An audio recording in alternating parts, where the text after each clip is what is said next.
మీకు నేను ఒక రహస్యం చెప్తాను, నేను ఆశ్చర్యపోయాను. తూర్పుగోదావరి జిల్లాలో మల్లవరం అని ఒక క్షేత్రం ఉంది. అక్కడ సుబ్రహ్మణ్యుడు, ప్రత్యక్ష సుబ్రహ్మణ్యుడు, ఇంతలా పాము కోనేటిలో స్నానం చేసి శివలింగాన్ని చుట్టుకుని ఉంటుంది. అది పిల్లలు పుట్టని వాళ్ళు వెళ్ళి నమస్కారం చేస్తే పిల్లలు పుట్టారు. డాక్టర్లు పిల్లలు పుట్టారని సర్టిఫై చేసిన వాళ్ళకి పుట్టారు. ముఖ్యమంత్రులు కూడా వెళ్ళారు పీఠాధిపతులు అక్కడికి. ఆ పాము కారణాంతరాల చేత శివలింగానికే తల కొట్టుకుని శరీరం వదిలితే ఇప్పుడు అలాగే ప్రతిష్ఠ చేశారు.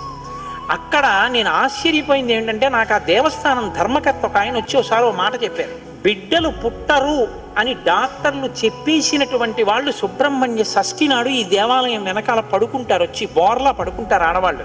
వాళ్ళకి కునుకు పడుతుంది, కునుకు పడ్డాక లేపేస్తాం. ఆ మరుసటి సంవత్సరం వాళ్ళు పసిపిల్లల్ని పట్టుకుని వస్తారండి అని చెప్పారు.